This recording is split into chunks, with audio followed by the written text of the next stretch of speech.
Assalamualaikum students. I hope you all are doing well. Today we are going to start a new chapter, chapter number 2, structure of atoms. इस chapter में हम लोग study करेंगे different theories and experiments related to atomic structure, electronic configuration and isotopes.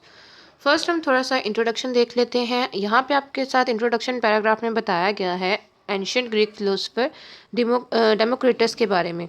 Democritus ने suggest किया था कि अगर हम मैटर की कंपोजिशन की बात करते हैं तो मैटर के जो मेन कंपोनेंट है वो क्या है, टाइनी इनडिविजिबल पार्टिकल्स हैं जिनको एटम्स का नाम दिया गया। जो वर्ड एटम है, जो नेम है एटम का, वो ड्राइव्ड हुआ है लैटिन वर्ड एटमोस से, जिसका मतलब है इनडिविजिबल।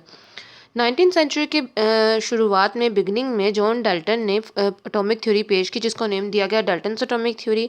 इस थ्योरी के अकॉर्डिंग जितना भी मैटर है वो तमाम मैटर बना होता है स्मॉल इंडिविजिबल पार्टिकल्स यानी कि एटम से। 19th सेंचुरी के एंड तक ये बात कंसीडर की जाती थी कि एटम फर्दर सब डिवाइड नहीं होता, यानी कि उसको हम लोग स्मॉलर पार्टिकल्स में डिवाइड नहीं कर सकते। लेकिन 20th सेंचुरी की बिगिनिंग में कुछ एक्सपेरिमेंट्स परफॉर्म किए डिफरेंट साइंटिस्ट ने, उन साइंटिस्ट ने ये बात प्रूव कर दी कि एटम फर्दर सब एटॉमिक पार्टिकल्स में डिवाइड हो सकता है, जैसे कि Goldstein, J Thomson, Rutherford, Bohr और कुछ अदर साइंटिस्ट ने ये बात रिवील की। ठीक है, अब वो सब एटॉमिक पार्टिकल्स कौन से हैं? That are electron, proton and neutron. अब इस चैप्टर में हम उन तमाम सब एटॉमिक पार्टिकल्स की डिफरेंट प्रॉपर्टीज़ को स्टडी करेंगे। नेक्स्ट आपके पास देखें theories and experiments related to structure atom. अब यहाँ पे आपको एक्सप्लेन किया गया डाल्टन थ्योरी के बारे में।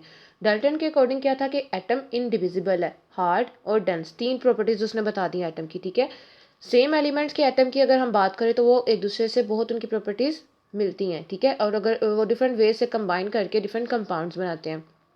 डाल्टन एटॉमिक थ्योरी के बेस पे साइंटिस्ट ने डिफरेंट एक्सपेरिमेंट्स परफॉर्म किए और लेट 80s और अर्ली 90s में साइंटिस्ट ने कुछ सब एटॉमिक पार्टिकल्स को डिस्कवर किया।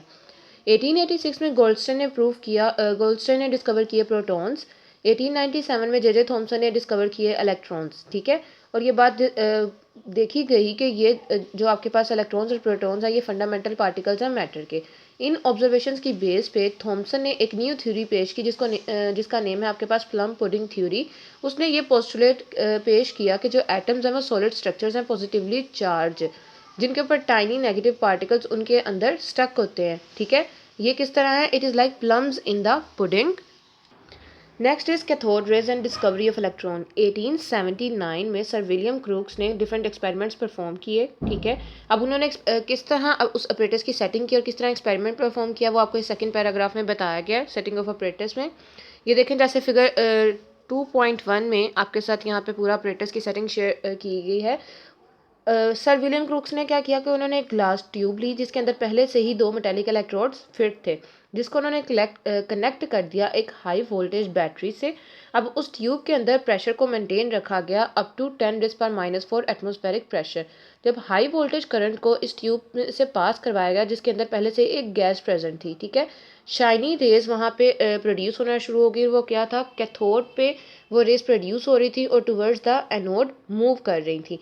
इन रेस को नेम दिया गया कैथोड रेस का, क्योंकि ये ओरिजिनेट हो रही थी फ्रॉम द कैथोड।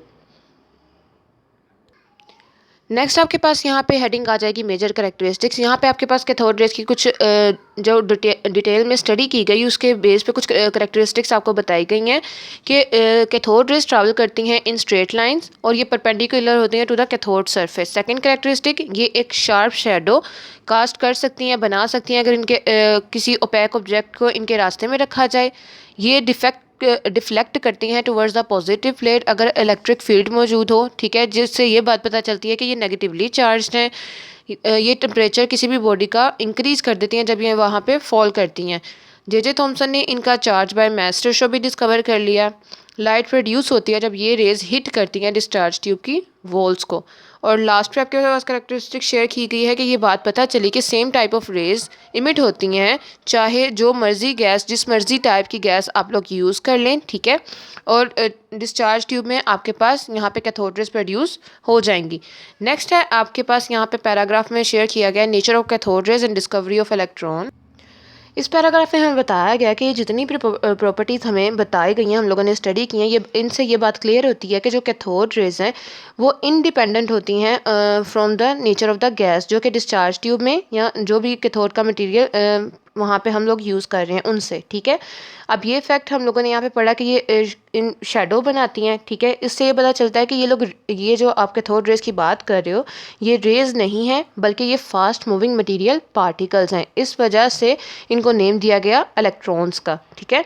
जिस तरह हमें पता है कि material same type of particle से मिलकर बनते हैं, इसका मतलब क्या है कि जितने भी मटेरियल्स हैं उन तमाम में इलेक्ट्रॉन्स भी प्रेजेंट हैं। और हमें ये भी पता है कि जो मटेरियल्स हैं वो किन से मिलकर बनते हैं, एटम से मिलकर बनते हैं। इस वजह से ये बात यहाँ पे क्लियर हो गई कि जो इलेक्ट्रॉन्स हैं वो फंडामेंटल पार्टिकल्स हैं एटम्स के। ओके क्लास, थैंक यू, अल्लाह हाफिज़।